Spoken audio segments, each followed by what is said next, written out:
మరో బ్రేకింగ్ చూస్తున్నాం. తెలంగాణలో గత ప్రభుత్వ పనితీరుపై ప్రస్తుత ప్రభుత్వం ఫోకస్ చేస్తున్న కొద్దీ ఒక్కొక్కటిగా అవకతవకలు వెలుగులోకి వస్తున్నాయి.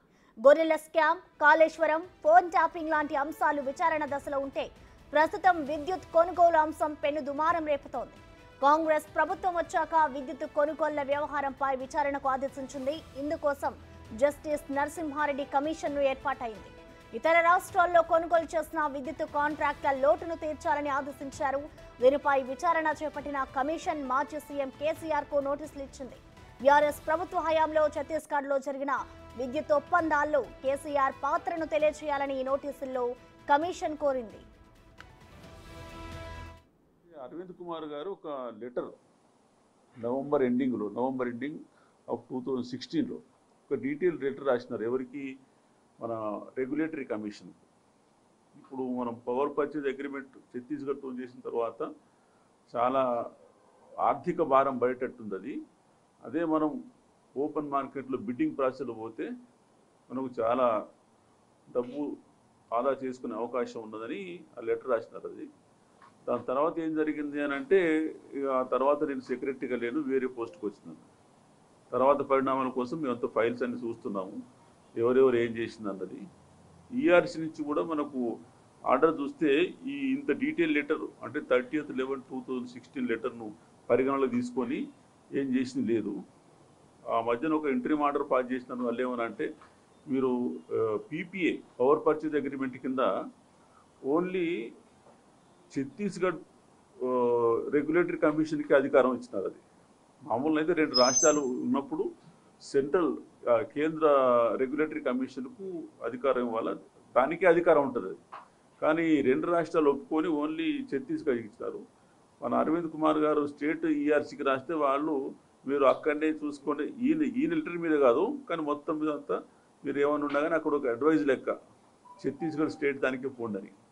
నెట్ రిజల్ట్ ఏంటంటే మనకు ఫైనాన్షియల్ ఇంప్లికేషన్ ఇంకా మేము పూర్తి డీటెయిల్ వర్కౌట్ చేయలేదు, కానీ వాళ్ళ ఇచ్చిన సమాచారం ప్రకారం కొన్ని చాలా హెవీ కాస్ట్ పే చేయాల్సి వచ్చింది దాని గురించి.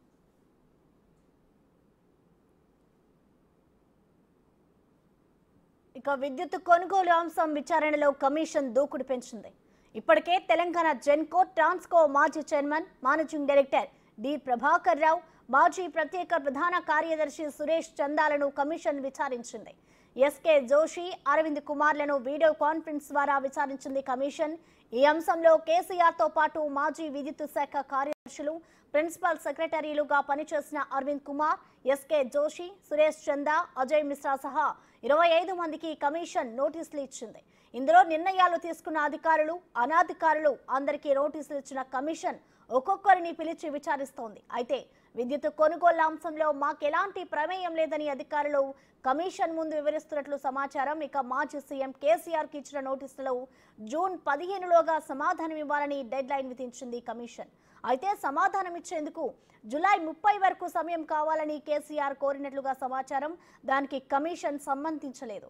దీంతో కమిషన్ ఇచ్చిన గడువు రేపటితో ముగియనుంది. ఒకవేళ కమిషన్ ఇచ్చిన గడువులోగా కేసీఆర్ నుంచి వివరణ రాకపోతే కమిషన్ ఎలాంటి చర్యలు చేపడుతుంది అనే అంశంపై పలు వాదనలు వినిపిస్తున్నాయి. కమిషన్ మరోసారి నోటీసులు ఇచ్చి మరో కొత్త గడువు ఇస్తుందా, సమన్లు జారీ చేస్తారా, చర్యలకు ఉపక్రమిస్తారా అనే ప్రశ్నలు వెల్లువెత్తుతున్నాయి.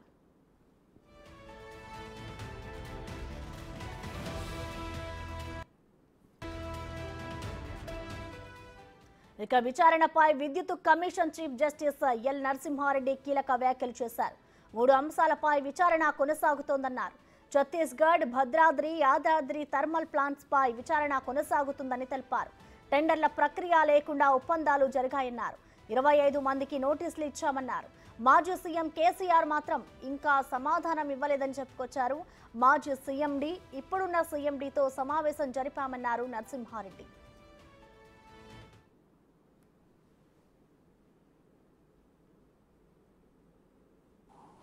ఎస్కే జోషి గారు, తర్వాత అరవింద్ కుమార్ వాళ్ళను కూడా ఇంటరాక్షన్ చేయడం జరిగింది. వాళ్ళు చెప్పడం కూడా, ఎస్కే జోషి గారు ముందు ఒక జియో ఇచ్చినారు. ఆ జియో ఏంటంటే పవర్ షార్టేజ్ ఉంది అప్పుడు తెలంగాణలో 2014లో. అందుకని ఈ ఒక 2000 మెగావాట్ల పవర్ సప్లై కొనుగోలు కోసం దక్షిణాది రాష్ట్రాల ఏజెన్సీలతోని నెగోషియేట్ చేయొచ్చని, ఆ 2 నెలల తర్వాత అది మార్చి దేశం ఎవరి దగ్గర నుంచి అయినా కానీ కొనుగోలు చేయొచ్చని కొంచెం మార్చడం జరిగింది. ఇవన్నిట్లో ఉండగానే ఛత్తీస్గఢ్తోని MOU జరిగింది. ఆ MOU తర్వాత పవర్ పర్చేజ్ అగ్రిమెంట్లో ఈ గవర్నమెంట్ అధికారులు కాకుండా ఈ CPDCL పవర్ డిస్ట్రిబ్యూషన్ కంపెనీ వాళ్ళతో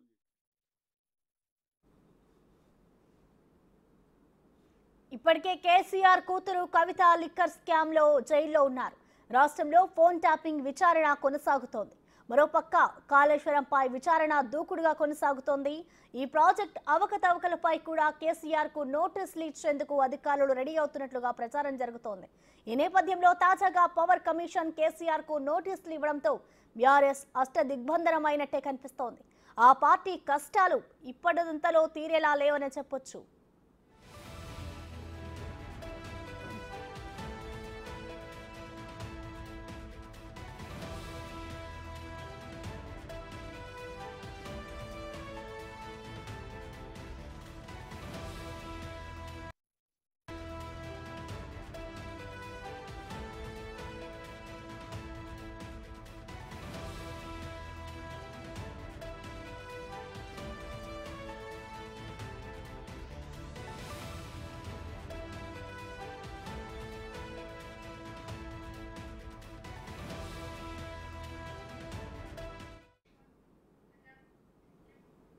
దీనిపై మరింత సమాచారాన్ని మా ప్రతినిధి వెంకట్ లైవ్ ద్వారా అందిస్తారు. వెంకట్, చెప్పండి, విద్యుత్ కొనుగోళ్లకు సంబంధించి కమిషన్ అయితే విచారణను వేగవంతం చేస్తుందనే చెప్పుకోవాలి.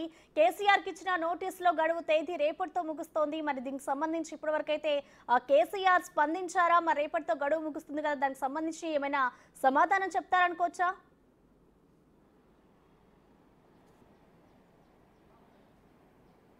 ఇప్పటికే ఏదైతే విద్యుత్తుకు సంబంధించిన అంశంలో ఇటు కొనుగోలు అంశం, ఛత్తీస్గఢ్తో కొనుగోలు అంశం కావచ్చు, యాదాద్రి భద్రాద్రి థర్మల్ పవర్ ప్రాజెక్టులలో జరిగినటువంటి అవకతవకల్లో ఇప్పటికే కమిషన్ దాదాపు 40 రోజుల పాటు పైగానే విచారణ కొనసాగిస్తుంది. అందులో భాగంగానే అందులో ఇన్వాల్వ్ ఉన్నటువంటి దాదాపు 25 మందికి పైగా అధికారులకు నోటీసులు జారీ చేసింది.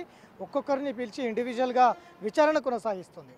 ఇటు విద్యుత్ శాఖకు సంబంధించిన అధికారులతో పాటు ఇటు భద్రాద్రి థర్మల్ ప్రాజెక్టులో ఇన్వాల్వ్ అయినటువంటి ఏజెన్సీలు కావచ్చు, మిగతా అధికారులు కావచ్చు, వాళ్ళని కూడా విచారిస్తున్నటువంటి నేపథ్యం కనిపిస్తూ ఉంది.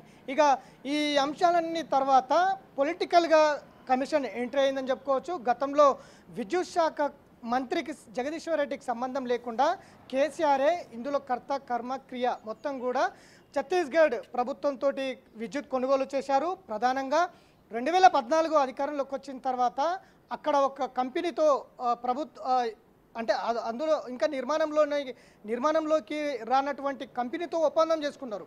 అప్పుడు ఎస్కే జోషి ప్రధాన కార్యదర్శిగా ఉన్నారు. ఆయన దాని మీద సంతకాలు పెట్టారు. ఆ తర్వాత 2014 తర్వాత నిర్మాణంలో లేని సంస్థతోటి విద్యుత్ కొనుగోలు అంశంలో ఒప్పందం చేసుకున్నారు. ఆ తర్వాత 2016 వచ్చేసరికి ముఖ్య కార్యదర్శి ఎస్కే జోషికి సంబంధించిన సంతకం లేకుండానే MOU అంటే ఒప్పందం చేసుకున్నారు. మళ్ళీ ఆ తర్వాత ఇదంతా కూడా కమిషన్ దృష్టికి వచ్చింది. గతంలో నిర్మాణం లేని సంస్థతో ఎట్లా ఒప్పందం చేసుకున్నారు, ఆ తర్వాత 2016లో మీరు మళ్ళీ ఒప్పందం చేసుకున్నప్పుడు ముఖ్య కార్యదర్శి సంతకం లేకుండా ఎందుకు ముందుకు వెళ్ళారనేది కూడా స్పష్టంగా కమిషన్ అడుగుతూ ఉంది. దాంతోపాటు ప్రధానంగా 4 అంశాల కమిషన్ అడుగుతోంది. భద్రాద్రి థర్మల్ పవర్ ప్లాంట్లో సూపర్ క్రిటికల్ టెక్నాలజీ ఎందుకు వాడట్లేదు అనేది. ఎందుకంటే సూపర్ క్రిటికల్ టెక్నాలజీ ఉన్నప్పటికీ సబ్ క్రిటికల్ టెక్నాలజీని అక్కడ వాడుతున్నటువంటి నేపథ్యం ఉంది. కేవలం యాదాద్రిలో మాత్రమే సూపర్ క్రిటికల్ సంబంధించిన టెక్నాలజీని మాత్రమే అక్కడ వాడుతున్నటువంటి నేపథ్యం ఉంది. తర్వాత 2 ఏళ్లలో పూర్తి కావాల్సిన ఈ థర్మల్ ప్రాజెక్టులు 7 ఏళ్ళు పట్టింది. ఎందుకు అంత ఆలస్యమైంది అనేది కూడా రెండో క్వశ్చన్ చేస్తున్నటువంటి నేపథ్యం కనిపిస్తుంది. మూడో క్వశ్చన్, డిస్కమ్లలో భారం పడేలా బొగ్గు గనులకు దూరంగా, అంటే ఇప్పటికే బొగ్గు గనులు చాలా దూరంగా ఉన్నాయి కానీ అక్కడ నుంచి ఇక్కడ యాదాద్రిలో ఏర్పాటు చేసినటువంటి థర్మల్ ప్రాజెక్టు ఎందుకు ఇంత దూరం కట్టారు? బొగ్గు గనులు చాలా దూరమని అక్కడ నుంచి ఇక్కడికి ఎట్లా చేస్తారు బొగ్గు? దానికి సంబంధించిన రైల్వే లైన్ ఎట్లా చేస్తారు? ఇదంతా కూడా కమిషన్ అడుగుతూ ఉంది. అంటే ఇవంతా ప్రణాళిక లేకుండానే థర్మల్ ప్రాజెక్టులు రెండు కూడా యాదాద్రి భద్రాద్రి రెండు కడుతున్నారా అనేది కమిషన్ క్వశ్చన్ చేస్తున్నటువంటి నేపథ్యం కనిపిస్తుంది. ఇక బహిరంగ పోటీ అంటే బిడ్డింగ్ ప్రక్రియ కాకుండా నేరుగా నామినేషన్ ప్రక్రియతో ముందుకు వెళ్ళినటువంటి నేపథ్యం ఉంది. ఎందుకంటే ఇంతకుముందే అధికారులు కూడా ఈఆర్సీ అంటే ఛత్తీస్గఢ్ ప్రభుత్వానికి లేఖ రాసింది, ఇట్లా నామినేషన్ పద్ధతిలో పోతే బిడ్డింగ్ నష్టాలు వస్తాయి, ఇందులో నా బిడ్డింగ్ ప్రక్రియ ద్వారా ఓదము అని చెప్పి అధికారులు లేఖ రాస్తే ఆ వెంటనే అధికారులను ఆ శాఖ నుంచి తప్పించినటువంటి నేపథ్యం కూడా విద్యుత్ శాఖలో స్పష్టంగా కనిపిస్తుంది. అరవింద్ కుమార్ అందుకు ఉదాహరణ చెప్పుకోవచ్చు. ఆయన లేఖ రాశారు, లేఖ రాసిన వెంటనే ఆయనను ఢిల్లీకి ట్రాన్స్ఫర్ చేసుకొని ఆయన వెళ్ళిపోయినటువంటి నేపథ్యం ఉంది. కాబట్టి ఇది కూడా కమిషన్ దృష్టిలో ఉంది. ఇట్లా ప్రతి అంశము రెండు రాష్ట్ర ప్రభుత్వాలు ఛత్తీస్గఢ్ తెలంగాణ ప్రభుత్వం చేసుకున్నటువంటి ఒప్పందము అధికారాలు మాత్రం ఛత్తీస్గఢ్ విద్యుత్ నియంత్రణ మండలికి అధికారాలు ఇచ్చింది. కానీ ఈ రెండు ప్రభుత్వాలు విద్యుత్ కొనుగోలు ఒప్పందం చేసుకున్నప్పుడు కేంద్ర విద్యుత్ నియంత్రణ మండలికి అధికారం ఇవ్వాలి. కానీ అట్లా కాకుండా ఈ రెండు ప్రభుత్వాలు ఒప్పందం చేసుకొని ఛత్తీస్గఢ్ ప్రభుత్వానికి మాత్రమే అధికారాలు ఇచ్చింది. సో అట్లా ఎట్లా ఇస్తారనేది కూడా కమిషన్ ఇప్పుడు అడుగుతున్నటువంటి నేపథ్యం ఉంది. ఇప్పుడు ఈ అధికారులు కావచ్చు, రేపు కేసీఆర్ కావచ్చు, ఎల్లుండి విద్యుత్ శాఖ మంత్రి కావచ్చు, గతంలో వీళ్ళందరూ కూడా వీటి మీద సమాధానాలు చెప్పాల్సిన అవసరం ఉంది. ఎందుకంటే ఈ మూడు ప్రాజెక్టులు ఇటు యాదాద్రి భద్రాద్రితో పాటు ఛత్తీస్గఢ్తో చేసుకున్నటువంటి ఒప్పందం కూడా తక్కువ ధరకు వచ్చే విద్యుత్తును ఎక్కువ ధర పెట్టి ఈరోజు 2014లో కేవలం 12,000 కోట్ల రూపాయల అప్పుల్లో ఉన్న తెలంగాణ ఇవాళ 2023 నాటికి మార్చి వరకు దాదాపు 82,000 కోట్ల అప్పుల్లో ఉంది విద్యుత్కు సంబంధించి. అట్లనే 62,000 కోట్ల రూపాయలు నష్టాల్లో ఉంది. అంటే ఇంత పెద్ద మొత్తంలో కేవలం 10 ఏళ్ల లోపలే ఇటు 82,000 కోట్ల అప్పుల్లో అటు 62,000 కోట్ల అప్పుల్లో డిస్కంలో ఉన్నాయి. దీనికి కారణం ఏంది అనేది కూడా కమిషన్ స్పష్టంగా అడుగుతూ ఉంది. ఇప్పటికే దీని మీద 25 మందితో పాటు మిగతా అధికారులను కూడా విచారించింది. ఇటు ఎస్కే జోర్జ్ కావచ్చు, అరవింద్ కుమార్ కావచ్చు, ఇటు చాలామంది నేతల్ని అధికారులను విచారణ చేసినటువంటి నేపథ్యం ఉంది. వీళ్ళందరినీ కూడా అఫిడవిట్ రూపంలో కూడా తీసుకుంటూ ఉంది. ఇంతకంటే ముందు బహిరంగ ప్రకటన అంటే ప్రజలకు బహిరంగ ప్రకటన కూడా చేసింది. మీ దగ్గర ఎలాంటి ఎవిడెన్స్ ఉన్నా కూడా కమిషన్కి వచ్చి అందించాలి. థర్మల్ ప్రాజెక్టులు రెండు యాదాద్రి భద్రాద్రికి సంబంధించిన ఏవైనా ఎవిడెన్స్ ఉన్నా కూడా కమిషన్కి వచ్చి అందించాలి. అట్లనే విద్యుత్ కొనుగోలు ఒప్పందంలో జరిగినటువంటి అవకతవకలకు సంబంధించిన ఎవిడెన్స్ ఏమైనా ఉన్నా మా దగ్గరకు తీసుకురావాలంటూ కూడా ఇప్పటికే కమిషన్ ప్రజల నుంచి ఫిర్యాదులు సేకరించి ఉంది. వాటి మీద కూడా దృష్టి పెట్టింది. ఇట్లా విద్యుత్కు సంబంధించిన అంశంలో ఎక్కడ చూసినా కూడా ఒక సరైన విధానంలో ఒక ప్రణాళికబద్ధంగా ముందుకు వెళ్ళలేదనేది కమిషన్ చెప్తుంది.